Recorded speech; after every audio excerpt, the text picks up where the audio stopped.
Patient को symptoms के हिसाब से उनका अगर वेट लॉस हो रहा है पेशेंट को या परसिस्टेंट वोमिटिंग हो रही है, इनडाइजेशन के कारण उनका पेट जल्दी भरने का एहसास होता है जी।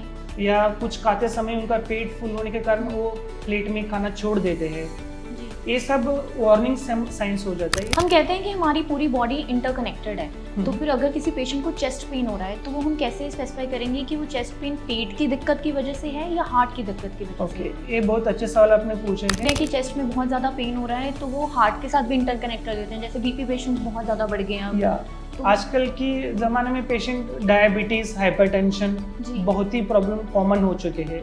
स्पेशली इस पेशेंट को अगर ये सिम्टम्स आता है वो कभी इनको नेग्लेक्ट करना नहीं चाहिए। हो रहे हैं ये इशू स्टार्ट कहाँ से होते हैं? ये बेसिकली पेशेंट की लाइफस्टाइल और डाइट हैबिट्स के ऊपर बेस्ड होती है। यूजुअली आजकल की जनता जंक फूड ज़्यादा खाते हैं, फास्ट फूड ज़्यादा खाते हैं, कोल्ड ड्रिंक्स बेवरेजेस ज़्यादा कंज्यूम करते हैं। बहुत ज़्यादा ब्लोटिंग और एसिडिटी होने का रीज़न क्या होता है? चीज़ें कम लेवल पे होती हैं तब तक हम खुद ही डॉक्टर बन जाते हैं। तो होम रेमेडीज़ के बारे में बहुत लोग पूछते हैं कि फैटी लिवर की होम रेमेडीज़ क्या है? कि खाना खाते समय आपको बीच में पानी नहीं पीना चाहिए या फिर खाना खाने के बाद पानी पीना चाहिए, खाना खाने से आधे घंटे पहले पानी पीना चाहिए? ये सही सवाल आपने पूछा है। जी। यूजुअली डाइजेशन होने के लिए हमें जब भी खाना जो पेट पहुंच जाता है उस समय डाइजेशन के लिए पेट से हाइड्रोक्लोरिक एसिड जो रहता है वो सिक्रीट होता है। ਕਹਿੰਦੇ ਨੇ ਕਿ ਜੇਕਰ ਤੁਸੀਂ ਆਪਣੀ ਜ਼ਿੰਦਗੀ ਨੂੰ ਸਮੂਥ ਕਰਨਾ ਹੈ ਤਾਂ ਚੰਗਾ ਖਾਓ, ਪਰ ਸਿਰਫ ਚੰਗਾ ਖਾਣਾ ਕਾਫੀ ਹੈ? ਚੰਗਾ ਖਾਣਾ ਕਾਫੀ ਨਹੀਂ ਹੈ, ਤੁਸੀਂ ਉਸ ਨੂੰ ਚੰਗੇ ਤਰੀਕੇ ਨਾਲ ਪਚਾਉਣਾ ਵੀ ਜਾਣਦੇ ਹੋਵੋ। ਪਾਚਨ ਤੰਤਰ ਤੁਹਾਡਾ ਮਜ਼ਬੂਤ ਹੋਏਗਾ ਤਾਂ ਤੁਹਾਡੀ ਸਿਹਤ ਵੀ ਵਧੀਆ ਰਹੇਗੀ ਤੇ ਇਸੇ ਦੇ ਨਾਲ ਤੁਹਾਡੀ ਸਿਹਤ ਨੂੰ ਵਧੀਆ ਰੱਖਣ ਦੇ ਲਈ ਇੱਕ ਐਕਸਪਰਟ ਸਾਡੇ ਨਾਲ ਅੱਜ ਜੁੜੇ ਹੋਏ ਨੇ ਐਮਕੇਅਰ ਹਸਪੀਟਲ ਤੋਂ, ਗੈਸਟ੍ਰੋਐਂਟਰੋਲੋਜਿਸਟ ਡਾਕਟਰ ਨੀਲਕੰਠ। ਉਹ ਤੁਹਾਨੂੰ ਤੁਹਾਡੇ ਸਾਰੇ ਸਵਾਲਾਂ ਦੇ ਜਵਾਬ ਵੀ ਦੇਣਗੇ ਤੇ ਤੁਹਾਨੂੰ ਦੱਸਣਗੇ ਕਿ ਕਿਸ ਤਰ੍ਹਾਂ ਤੁਸੀਂ ਆਪਣੇ ਡਾਈਜੈਸਟਿਵ ਸਿਸਟਮ ਦਾ ਧਿਆਨ ਰੱਖ ਸਕਦੇ ਹੋ ਤੇ ਜੇਕਰ ਵਿਗੜਿਆ ਹੋਇਆ ਤਾਂ ਉਸ ਨੂੰ ਸਹੀ कर सकते हो। नमस्ते डॉक्टर नीलकंठ जी। ओके, सभी को नमस्कार जी। मैं डॉक्टर नीलकंठ परपनवर हूँ, एमकेआर हॉस्पिटल में गैस्ट्रोएंटरोलॉजी डिपार्टमेंट में कंसल्टेंट जैसे काम कर रहा हूँ। जी, जैसे बहुत सारे पेशेंट आपके पास आते हैं कि हमें डाइजेस्टिव सिस्टम के इश्यूज हो रहे हैं, ये इशू स्टार्ट कहाँ से होते हैं? ये बेसिकली पेशेंट की लाइफस्टाइल और डाइट हैबिट्स के ऊपर बेस्ड होते हैं। यूजुअली आजकल की जनता जंक फूड ज़्यादा खाते हैं, फास्ट फूड ज़्यादा खाते हैं, कोल्ड ड्रिंक्स बेवरेजेस ज़्यादा कंज्यूम करते हैं, उसके साथ उनका फिजिकल एक्टिविटी कम होते जा रहे हैं। ये सब के चक्कर में पेशेंट के आजकल डाइजेस्टिव इशू ज़्यादा होते लगे रहे। इसके अलावा कुछ पेशेंट स्पेसिफिकली कुछ उनका डाइजेस्टिव ट्रैक्ट में कुछ बीमारियां होते हैं, उसके चक्कर में भी इंडाइजेशन होने का चांसेस रहता है। बहुत ज़्यादा ब्लोटिंग और एसिडिटी होने का रीज़न क्या होता है? ये बेसिकली मेन है उनका पेशेंट का डाइट हैबिट्स, उसके बाद आता है एक पेट में एच पायरी करके एक बैक्टीरिया इन्फेक्शन होने का चांस रहते हैं। इसके अलावा पेशेंट ने कुछ पेन किलर ज़्यादा कंज्यूम करते रहते हैं और स्टेरॉइड के साथ एंटी प्लेटलेट्स जो खून पतले होने वाले दवाई चलती रहती है या पेन किलर ज़्यादा कंज्यूम करते हैं। इसके अलावा कुछ सिस्टम की बीमारी होती है जैसे एड्रिनल इनसफिशिएंसी हो गया जी। और भी बाकी ऐसे किडनी दिक्कत होती है, हाइपर पैराथायरिज्म करके एक बीमारी है जी। ये सब की बीमारी में भी एसिडिटी ज़्यादा बनने का खतरा रहता है। तो फिर उनको पता कैसे लगता है कि वो कौन सी स्टेज पे हैं, उनको कौन सी बीमारी हो रही है, डाइजेस्टिव सिस्टम किस तरीके से रिएक्ट कर रहा है? एक्चुअली इसमें कोई ऐसी स्टेजिंग करके कोई सिस्टम नहीं है। यूजुअली पेशेंट को सिम्टम्स के हिसाब से उनका अगर वेट लॉस हो रहा है पेशेंट को या परसिस्टेंट वोमिटिंग हो रही है, इनडाइजेशन के कारण उनका पेट जल्दी भरने का एहसास होता है जी। या कुछ खाते समय उनका पेट फुल होने के कारण वो प्लेट में खाना छोड़ देते हैं जी। ये सब वार्निंग साइंस हो जाता है। इस कंडीशन में पेशेंट को यूजुअली डॉक्टर को दिखा के डॉक्टर के अनुसार के हिसाब से जो भी इन्वेस्टिगेशंस या एडवाइस करेंगे या लाइफस्टाइल या फूड हैबिट्स एडवाइस करेंगे, वो चेंजेस फॉलो करते रहना पड़ेगा। हम कहते हैं कि हमारी पूरी बॉडी इंटरकनेक्टेड है, तो फिर अगर किसी पेशेंट को चेस्ट पेन हो रहा है तो वो हम कैसे स्पेसिफाई करेंगे कि वो चेस्ट पेन पेट की दिक्कत की वजह से है या हार्ट की दिक्कत की वजह से? ये बहुत अच्छे सवाल आपने पूछे हैं। यूजुअली हार्ट की अगर दिक्कत हो तो उसको कोई नेग्लेक्ट करना नहीं चाहिए। पेशेंट अगर हार्ट की प्रॉब्लम हो तो इमीडिएटली डॉक्टर को कंसल्ट करना चाहिए। अगर पेशेंट के दर्द वो हार्ट के कारण होता है तो यूजुअली उस समय उनको सीने में बहुत दर्द होती है जी। वो दर्द उनको रूट ऑफ द नेक तक रेडिएट होता है और लेफ्ट आर्म के मिडिल साइड भी रेडिएट होता है। ये दर्द यूजुअली रेस्ट लेने से सेटल नहीं होती है। इसके कुछ नाइट्रेट्स करके एक दवाई होते हैं, यूजुअली वो पेशेंट्स जीभ के नीचे या स्वेलो करने से उसको रिलीफ मिलती है जी। उस समय पेशेंट को पसीना होता है, घबराहट होती है, सांस लेने में दिक्कत होती है जी और रेस्ट लेने के बाद बहुत डिस्कम्फर्ट रहता है। जी अगर ये सब सिम्टम्स रहते हैं, उसको हार्ट के कारण आ रहे हैं, इमिडिएटली उसको आप इमरजेंसी में दिखा के उसके लिए स्पेसिफिक इलाज लेना पड़ेगा। जी अगर यही पेशेंट को एसिड के कारण दिक्कत होती है, जी वो यूजुअली पेशेंट को पेट के मध्य भाग में ऊपर की तरफ डिस्कम्फर्ट होता है या जलन होती है या पेन होता है, वो ब्लोटिंग के साथ एसोसिएटेड रहता है।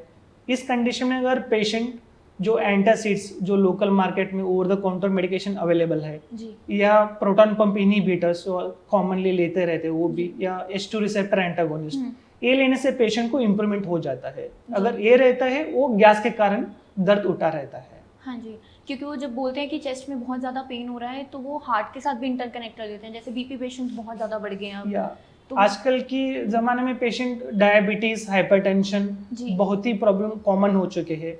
स्पेशली इस पेशेंट को अगर ये सिम्टम्स आता है, वो कभी इनको नेग्लेक्ट करना नहीं चाहिए। जी, कॉमन की बात की आपने, आजकल फैटी लिवर बहुत ज़्यादा कॉमन हो रहा है। ओके, ये भी एक बहुत कॉमन एंटिटी है आजकल की। जी। इसके लिए भी मेन रीजंस है पेशेंट का डाइट हैबिट्स और लाइफस्टाइल और जी। Physical inactivity. जी आजकल सब लोग जंक फूड्स इजीली अवेलेबल है, जैसे आजकल होम डिलीवरी सिस्टम्स जी। शुरू हो चुके हैं, बहुत सारे प्लेटफॉर्म्स है।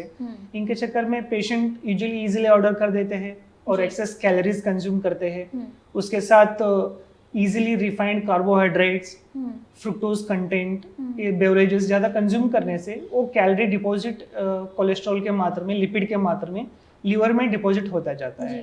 ये एंटिटी फैटी लीवर के जाना जाता है। जी इसमें भी आप इजीली अल्ट्रासाउंड गाइडेड डिटेक्ट कर सकते हैं। हम्म, उसमें आप ग्रेडिंग सिस्टम्स होते हैं, ग्रेड 1, ग्रेड 2, ग्रेड 3। जी यूजुअली पेशेंट को जब ग्रेड 2, ग्रेड 3 रहते हैं, वो डॉक्टर को कंसल्ट करके जो भी स्पेशलिस्ट उसके हिसाब से ब्लड टेस्ट एडवाइस करेंगे, लाइफस्टाइल मॉडिफिकेशन करेंगे, ज़रूरत पड़ता है तो कुछ मेडिकेशंस भी एडवाइस करते हैं, जी वो आपको स्ट्रिक्टली फॉलो करते रहना पड़ेगा।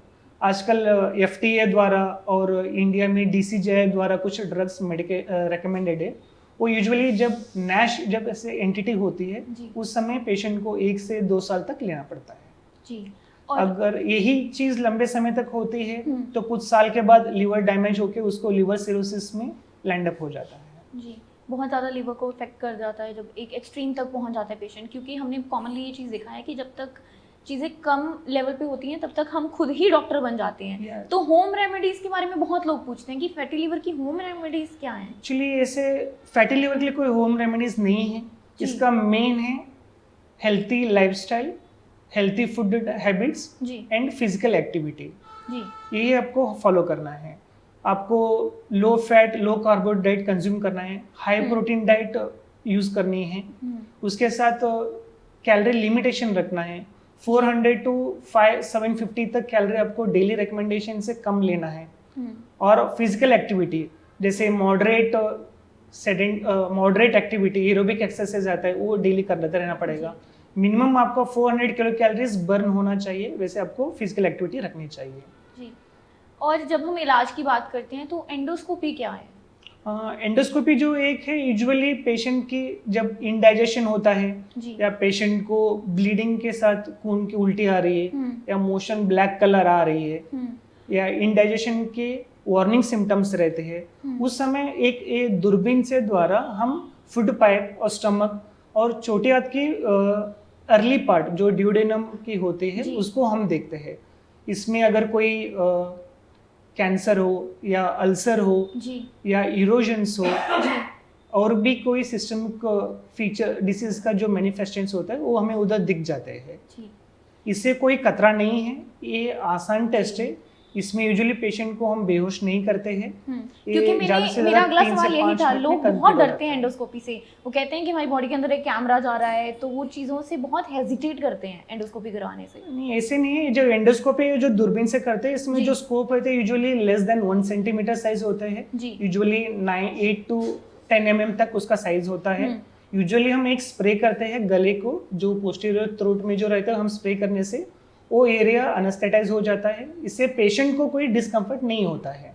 जी। इसको पेशेंट को हम आसानी से निगलने के बोलते हैं। एक बार पेशेंट निगल जाता है तो पेशेंट को कोई परेशानी नहीं होती है। जी एक नॉन पेनफुल प्रोसीजर है। जी इसके डायग्नोस्टिक एंडोस्कोपी में कोई खतरा या कॉम्प्लिकेशंस नहीं है, यूजुअली कहीं नहीं होते हैं। और एक जब हम बहुत ही डर की बात कर रहे हैं तो बहुत छोटी छोटी चीज़ों से आज लोग डरने लग गए हैं। डायरिया होता है, कॉन्स्टिपेशन होता है, तो उसको लोग मतलब कैसे डील करें? डायरिया और कॉन्स्टिपेशन इतना ज़्यादा फ्रीक्वेंट क्यों होने लग गया है? ओके, डायरिया जो है यूजुअली जब लूज मोशंस होते हैं उसको जनरल एंटिटी में डायरिया बोला जाता है। जो लूज मोशन जब इस ड्यूरेशन के हिसाब से इसको एक्यूट या परसिस्टेंट या क्रोनिक डायरिया करके डिवाइड किया जाता है। जो एक्यूट डायरिया होता है यूजुअली वो फूड इन्फेक्शन या फूड पॉइजनिंग के कारण होता है। यूजुअली ये शॉर्ट लास्टिंग रहती है। यूजुअली इसमें अच्छे से अगर फ्लूइड ORS के साथ लेता है तो यूजुअली सेटल हो जाता है। जो क्रोनिक डायरिया होता है ये थोड़ा ट्रबलसम एंटिटी है। इसमें बहुत सारे कारण रहते हैं, जैसे हो गया गेहूं की एलर्जी हो गया, या ऐसे यूजोनोफिलिक गैस्ट्रोएंटेराइटिस जो होती है फूड से एलर्जी के कारण पेट में वो यूजोनोफिल काउंट जो म्यूकोसा में बढ़ जाता है, इसके कारण उनमें एब्सॉर्प्शन कैपेसिटी चला जाता है, इरोजन्स या अल्सर्स होने लग जाते हैं। और IBD करके एक बीमारी होती है, उसमें भी छोटी आंत बड़े आंत में अल्सर्स जख्म हो जाते हैं। इसके चक्कर में एब्सॉर्प्शन कैपेसिटी कम होती है। इन सब के चक्कर में जो भी हम पर्सन डाइट कंज्यूम करता है वो एब्सॉर्ब नहीं होने के कारण लूज मोशन द्वारा होता है। एक क्रोनिक डायरिया के साथ वेट लॉस कॉमन एंटिटी होती है। ब्लीडिंग होने का, मोशन के साथ ब्लड आने का भी रिस्क रहता है। किसी को भी अगर क्रोनिक डायरिया रहता है यूजुअली डॉक्टर को कंसल्ट करके डॉक्टर के जो भी बहुत सारे कारण हैं उसके हिसाब से डॉक्टर हिस्ट्री और एग्जामिनेशन करके उसको नैरो डाउन कर लेते हैं डायग्नोसिस। उसके हिसाब से जो टेस्ट एडवाइस करना रहता है, जैसे कोलोनोस्कोपी हो गया, जैसे CT स्कैन हो गया, या जैसे स्टूल टेस्ट हो गया, या कुछ ब्लड टेस्ट रहते हैं, वो जो भी एडवाइस कर देते हैं, अगर वो करने से उसका इलाज उसके स्पेसिफिक मिल जाता है। इलाज की बात कर रहे थे हम, हेपेटाइटिस C क्योरेबल है या नहीं? हाँ, हेपेटाइटिस जो है वो कॉमन एंटिटी है और ये क्यूरेबल है। यूजुअली ये इसके लिए 12 हफ्ते का एक ट्रीटमेंट होता है। एक सिंगल टैबलेट रोज लेना पड़ता है, वो कॉम्बिनेशन ड्रग्स रहती है, उससे पेशेंट कम्प्लीटली क्योर हो जाता है। जी, तो हमने बहुत सारी टेक्निकल चीज़ों की बात की, हमने बहुत कॉमन बीमारियों की भी बात की। अब हम थोड़े कॉमन सी मिथ की बात करेंगे। मैंने बहुत यूजुअली ये चीज़ सुनी है कि खाना खाते समय आपको बीच में पानी नहीं पीना चाहिए, या फिर खाना खाने के बाद पानी पीना चाहिए, खाना खाने से आधे घंटे पहले पानी पीना चाहिए। वो क्या करना चाहिए लोगों को? ये सही सवाल आपने पूछा है। यूजुअली डाइजेशन होने के लिए हमें जब भी खाना जो पेट पहुंच जाता है उस समय डाइजेशन के लिए पेट से हाइड्रोक्लोरिक एसिड जो रहता है वो सिक्रीट होता है। ये बहुत अच्छे होते हैं पचन शक्ति के लिए, ये बहुत इंपॉर्टेंट होता है स्टमक में डाइजेशन होने के लिए। अगर बंदा खाना खाते समय अगर पानी पी रहा है, इसका मतलब जो एसिड जो आ रहा है डाइजेस्ट सिक्रीट हो रहा है स्टमक से, वो न्यूट्रलाइज हो जाता है। इसके चक्कर में खाना जो पेट में वो सही से डाइजेशन नहीं होता है। इसलिए आइडियली अगर बंदा खाना खा रहा है, खाना खाने के साथ में पानी नहीं पीना चाहिए। उसको खाना खाने से आधा घंटे पहले पानी पीना चाहिए, नहीं तो खाना खाने के 1 या 1.5 घंटे के बाद पानी पीना चाहिए। जी, और पानी ठंडा पीना चाहिए, ये भी बहुत ज़्यादा मिथ है। कई लोग सोचते हैं कि ठंडा पानी नहीं पीना चाहिए, हमें गुनगुना पानी पीना चाहिए, नॉर्मल पानी पीना चाहिए। वो भी एक तरह का मिथ चल रहा है। ऐसे कोई डाइजेशन के ऐसे कुछ स्पेसिफिकली कोई ठंडा पानी गुना पानी ऐसे कोई नहीं है जी। अगर ये रेकमेंडेड है, रिकमेंडेशन नहीं, ये जो कॉमन प्रैक्टिस है इंडिया में जी। जो भी वो लोग सुबह उठने के बाद गुनगुना पानी पीते हैं, इससे एक बेनिफिट है जो यूजुअली गट मोटिलिटी स्टिमुलेट हो जाता है, तो उनको बॉवल मूवमेंट्स अच्छे हो जाता है जी। तो थोड़ा कॉन्स्टिपेशन से बच जाता है। और एक और मिथ, आपने सुबह की बात की, सुबह गुनगुना पानी पीने की बात की। एक मैंने मिथ सुना है कि सुबह आपको चाय नहीं पीनी चाहिए, और हमारे इंडिया में तो चाय इतनी कॉमन है, हर घर में सबसे पहले तो जब आप उठते हैं तो सबसे पहले आपके टेबल पे चाय आती है।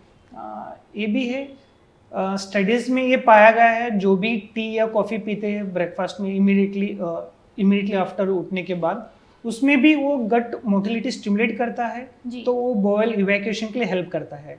बट अगर एक कॉमन प्रैक्टिस होता है एम्प्टी स्टमक में अगर चाय लेने से एसिडिटी भी दिक्कत बढ़ने लग जाएगी, तो इसलिए ये बेटर है अगर आपको चाय कॉफ़ी पीनी है तो बेटर आप ब्रेकफास्ट के बाद लेना अच्छा रहेगा। और एक और चीज़ है, खुद ही डॉक्टर बनने लग गए हैं आप सब लोग, तो मल्टीविटामिन्स का कल्चर बहुत कॉमन हो गया है। जो हम मल्टीविटामिन्स लेते हैं, क्या वो बेनिफिशियरी हैं, क्या वो मेडिकेटेड हमें डॉक्टर कंसल्ट करके ही लेनी चाहिए? एक इंसान अगर मल्टीविटामिन्स ले भी रहा है, उसको लगता है, तो वो क्या टेस्ट के बाद ही लेने चाहिए, बिना टेस्ट मेडिसिन नहीं लेनी चाहिए मल्टीविटामिन्स? एक्चुअली आजकल की इतना गूगल और एआई के इंटरवेंशन के कारण लोग तो ज़्यादा अपने आप ही मेडिकेशंस जी कंज्यूम हाँ, करने लगे हैं। जी बट आइडियली अगर उनका लाइफस्टाइल और फूड हैबिट्स अगर अच्छे हैं, उनका सारे फ्रूट्स और वेजिटेबल्स जितना रेकमेंडेड है उतना खा रहे हैं, जी लिमिटेड अमाउंट में नॉनवेज ले रहे हैं और सारे सीड्स ग्रेन्स अगर कंज्यूम कर रहे हैं, तो उन व्यक्ति को अपने आप मल्टीविटामिन्स लेने की कोई ज़रूरत नहीं है। जी अगर उनको लग रहा है ये फूड हैबिट्स में कुछ कमी है, जी नेचुरल वे में वो लोग अगर नहीं ले पा रहे, उसके चक्कर में उनको कमजोरी हो गया या आयरन डेफिशिएंसी हो गया, हीमोग्लोबिन की कमी हो रही है जी या उनको फैटिग हो रहा है, उस समय अगर वो डॉक्टर के पास विजिट करके ब्लड टेस्ट रेकमेंड करके उस समय लेना अच्छा रहेगा। जी क्योंकि भी कोई भी कुछ मल्टीविटामिन्स में कोई भी हैवी मेटल्स मिनरल्स ज़्यादा होने के कारण उसका भी लॉन्ग टर्म कंज्यूम करने के कारण कोई ना कोई बीमारी लिवर डिसऑर्डर्स होने का रिस्क रहता क्योंकि है। किसी में आयरन ज़्यादा होगा, किसी में आपको Yes. कोई और जो हमारे तत्व हैं वो ज़्यादा मिलेंगे, तो इसकी वजह से मल्टीविटामिन्स भी बहुत डिफरेंट टाइप के होते हैं। या मल्टीविटामिन जो होते हैं कुछ बी कॉम्प्लेक्स वाटर सॉल्युबल जी। या नॉन वाटर सॉल्युबल होते हैं, फैट सॉल्युबल विटामिन होते हैं। कुछ मल्टीविटामिन में जस्ट प्लेन विटामिन होते हैं, तो इसमें मल्टीपल मिनरल्स एडेड रहते हैं। जी तो इसलिए जो भी है लेना है वो डॉक्टर के एडवाइस के बाद लेना बहुत उचित रहेगा। जी धन्यवाद ਨੀਲਕੰਠ ਜੀ। ਜੇਕਰ ਤੁਹਾਡਾ ਵੀ ਡਾਈਜੈਸਟਿਵ ਸਿਸਟਮ ਤੁਹਾਨੂੰ ਲੱਗਦਾ ਹੈ ਕਿ ਖਰਾਬ ਹੈ ਤੇ ਤੁਹਾਨੂੰ ਕੋਈ ਇਹੋ ਜਿਹੀ ਚੀਜ਼ ਫੀਲ ਹੋ ਰਹੀ ਹੈ ਕਿ ਹਾਂ ਤੁਹਾਨੂੰ ਡਾਕਟਰ ਦੇ ਜਾਣਾ ਹੀ ਚਾਹੀਦਾ ਹੈ, ਤਾਂ ਆਪਣੇ ਸਵਾਲਾਂ ਦੇ ਜਵਾਬ ਲੈਣ ਲਈ ਤੁਸੀਂ ਵਿਜ਼ਿਟ ਕਰ ਸਕਦੇ ਹੋ ਐਮਕੇਅਰ ਹਸਪੀਟਲ ਨੂੰ, ਕਿਉਂਕਿ ਤੁਹਾਡੇ ਇਮਿਊਨਿਟੀ ਸਿਸਟਮ ਦਾ 70% ਤੁਹਾਡਾ ਡਾਈਜੈਸਟਿਵ ਸਿਸਟਮ ਹੈ ਤੇ ਉਮੀਦ ਕਰਾਂਗੇ ਤੁਸੀਂ ਉਹਦਾ ਖਿਆਲ ਚੰਗੇ ਤਰੀਕੇ ਨਾਲ ਰੱਖੋ।